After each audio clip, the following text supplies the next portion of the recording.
See? Where's... Got it! Got it! Got it.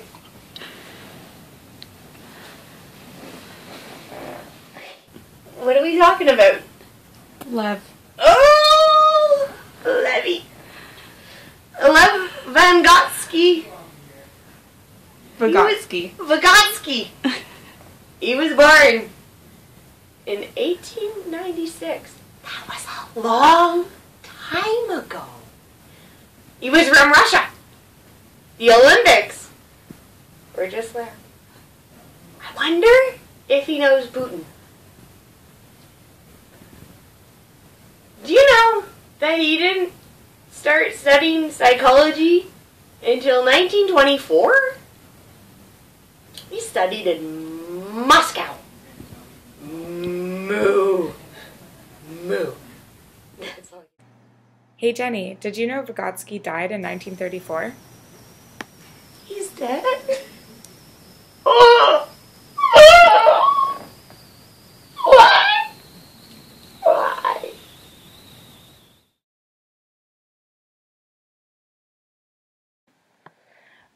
Vgytosky believes in social contributions to the process of development. Humans use tools like hammers and screwdrivers. No, not like hammers and screwdrivers. Like speech and writing, which are developed from our culture. They use these tools to mediate their social environments. Initially, children develop these tools to serve solely as social functions, like ways to communicate their needs. But it becomes so much bigger than that. He's got 3 big theories. The first one is about social interactions.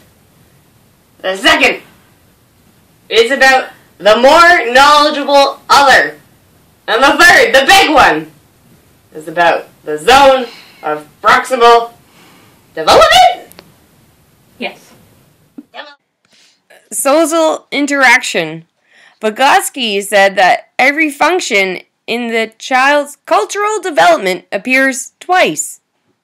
First, in the social level, and then later on an individual level. He says that children are curious, just like George, and he's a monkey. They're so curious, and that allows them to be actively involved in their own learning and the discovery and development of new understanding. The next theory is about the more knowledgeable other. That means that one person has a better understanding than the other in a particular topic. So it's kind of like me and my boyfriend on like everything. The next theory is the zone of proximal development. This is the jam. So listen up. Come closer. Closer. Too close. Too close.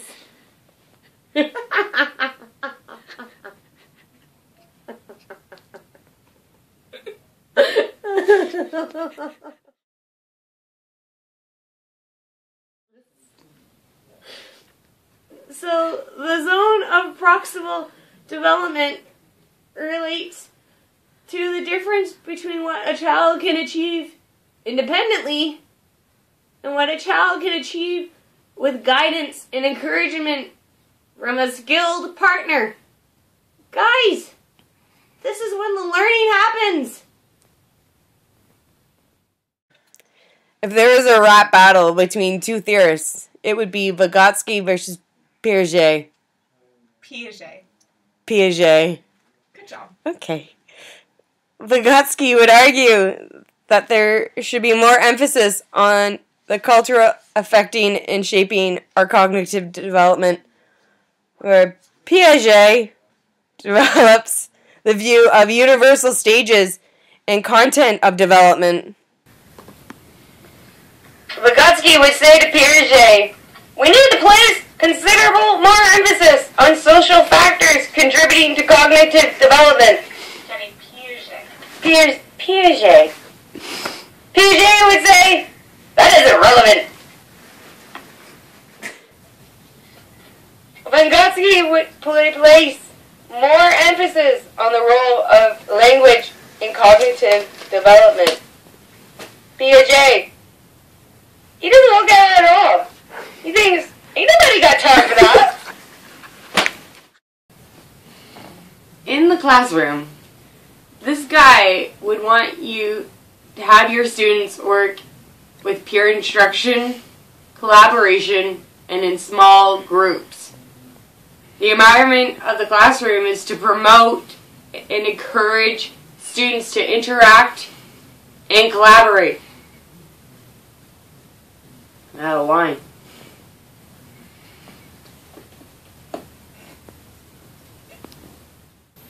In this method, teachers and students work in a collaborative learning, and they practice 4 key skills: summarizing, questioning, clarifying, and predicting.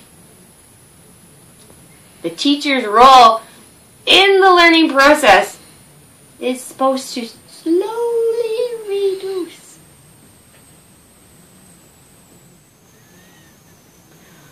Also, Vgytosky is relevant in instruction concepts such as scaffolding and apprenticeships. It's when a teacher or a more advanced peer helps arrange a task so that a novice member can work on it successfully. Vygotosky's theory also feeds into the current interests of collaborative learning, suggesting that group members should be of different abilities so that more advanced peers can help assist members to operate within their zone of proximal development. Cheers. And now we're going to go see Vygotosky in the classroom and what he would do. Good morning, grade 7s. Are you ready for math today? I know you're so excited. Everyone take out their hand, put it up high in the sky, and then bring it down. We're going to count to 5. Ready? Everyone all together. 1, 2, 3, 4, 5. Good job, everyone. We can all get to the count of 5. Alright, good afternoon, grade 2s. Today we are going to have career day. So I'm going to read you a little story about technology and how it can help your career. Are you guys ready? Okay. We live in a technology-driven information age that proliferates with all kinds of intelligence.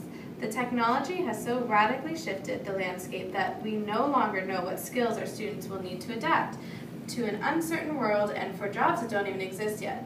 That means that it is an incumbent on us to prepare our students to be lifelong learners who can think critically, evaluate all information that comes their way, and innovate based on their findings.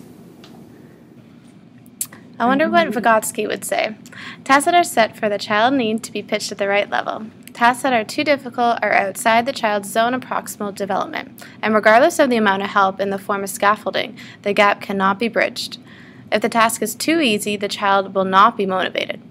During scaffolding, the first step is to build interest and engage the learner. Once the learner is actively participating, the given task should be simplified by breaking it into smaller subtasks. In Vygotosky's view, the teacher has the task of guiding and directing the child's activity. Let's see how we would conduct the class in Vygotosky's view. Hello, grade 1s. We are going to talk about sounding out unfamiliar words today. Now, can anyone tell me what we talked about yesterday and what you learned? Anyone? Christine? Predicting.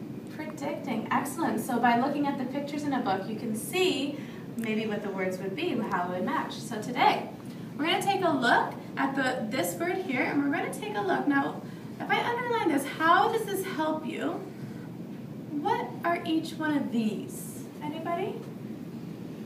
Letters. Letters. Excellent. So we're going to talk about stretching out the sounds of a letter. What does the sound D make? Everyone make it out loud. D. Good. And then O, and then the last. Good. Good. So let's do it all together. Put your hands like this. Good. Dog. What's the word? Dog. Good. Excellent, class. Good work. All right, let's try to read this page. You can start. Go ahead. For many moths. Well, let's take a look at this. Let's go back and let's talk about what we learned today in today's class. So, what's the first letter there? What does that sound like? Good. Remember, put your fingers together. Good. Months. Excellent. Months. Months, yes. For many months there was no rain in Meeming's Try it again. village. Good. Excellent job. The rice